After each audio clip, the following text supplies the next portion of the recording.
Right, you're ready all the time. Without any further ado, Dave, you got a drink from these, haven't you? best man Drew panicking.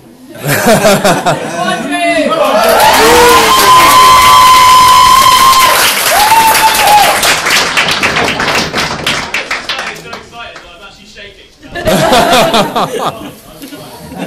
Good evening, ladies and gentlemen. For those who don't know me, my name's Drew. I'm honoured to be Brad's best man today.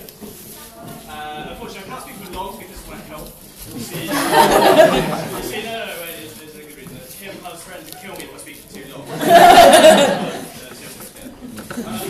Big thank you, first of all, to Kim's parents, Tim and Pat, for inviting us all here today to be a part of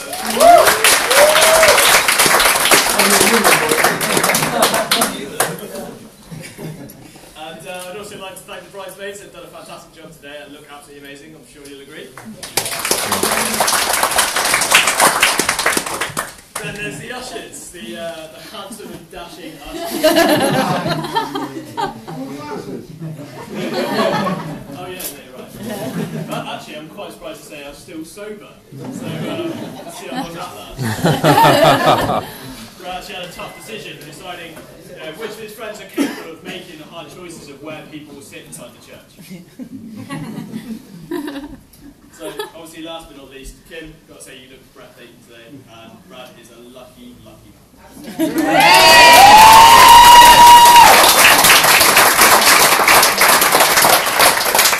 Well, Brad already covered this a little bit, but it is actually something of a minor miracle that I'm here at all today, because I don't have a perfect track record in a few things like remembering things, being places on time, doing things at the last minute, or remembering wedding rehearsals. I think I pulled it off. But we can agree it was a big risk, Bradley asking me to be his best man. So thank you very much. So obviously, while I'm honoured to be your best man, you're all privileged to hear a speech that I definitely did not write last night.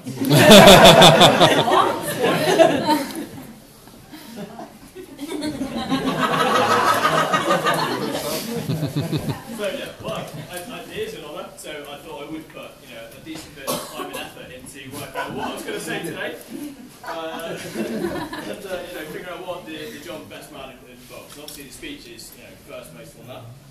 So I had a decent list of things I was going to talk about today, but then 10 minutes ago, Kim came to me and she said there's a list of things I wasn't allowed to talk about. A list of rules.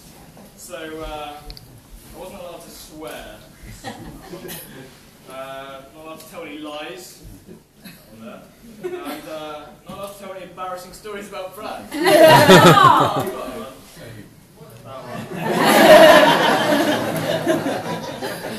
I'll just pick up there anyway. So, with that in mind, I thought I'd bring things back to basics. I'm going to tell you all why Bradley is one of my best friends. Because I'm sure you're all probably wondering what it is that Kim sees in Brad. In fact, I don't know if Kim's aware of this, but she hasn't married one man today. She's actually married 3 men. Okay? So,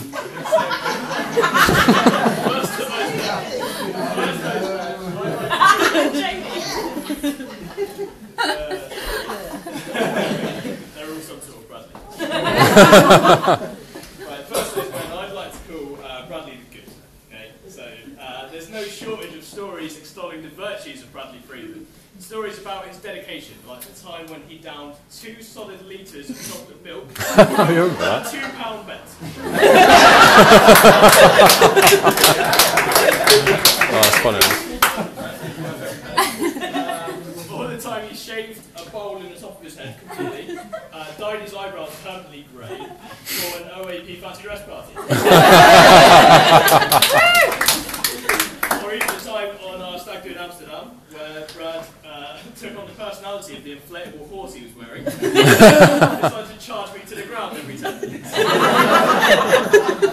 I'll say thanks so much, Brad. I think such fond things of you every time I see the myriad of bruises covering my face. Show you later. Right, you can't talk about Brad, especially Bradley the Good, without talking about his potentially brilliant mind. This is a clever guy, no matter how you cook it. Okay? But as you probably know, clever guys tend to have a few problems with their social skills. I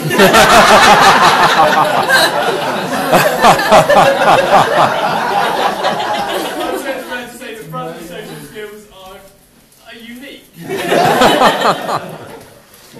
So I met Brad about 7 years ago.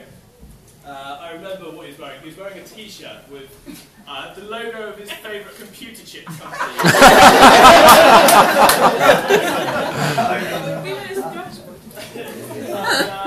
He was standing, I think he was standing at the front of a lecture theatre, and he was telling the lecturer why everything the lecturer knew was wrong and Bradley was right. That is Brad. I had mixed feelings about the guy. I think the lecturer felt something stronger.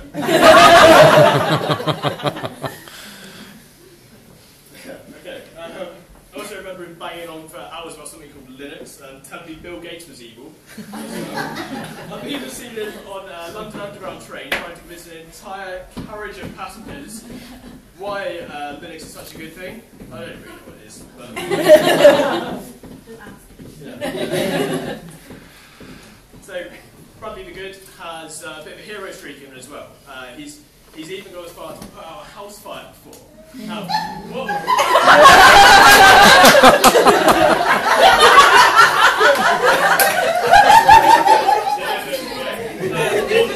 he probably won't tell you is that he started the fire.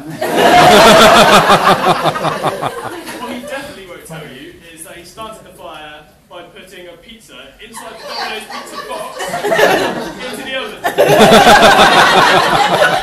And then took a shower.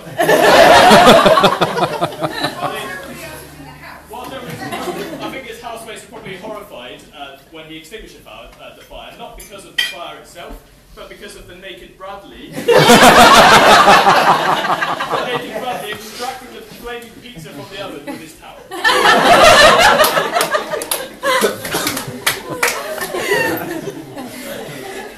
Right, so that's Bradley the Good. Now on to Bradley the Bad. Bradley the Bad has a few stories of his own. Bradley the Bad has a top sense of fiscal protection. So I'm not calling him tight. No way, I am calling him tight. He's got particularly at sneaking alcohol into pretty much any occasion he can. There was an engagement party recently, he bought only Cokes and ended up completely inebriated. One of the first summer balls we went to, his fat belly was actually a false bladder attached around alcohol. Of course, today's fat belly has no such excuse.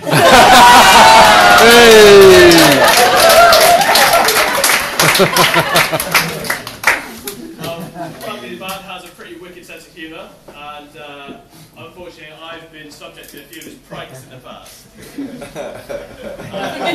It's the egg one, isn't it? In my head The egg. It was a time in university when times are hard, not a lot of money around, and they came to me with an offer, and he wanted to pay me £50. £50 if he could break 2 eggs over my head. I was always ashamed to say I jumped at this offer.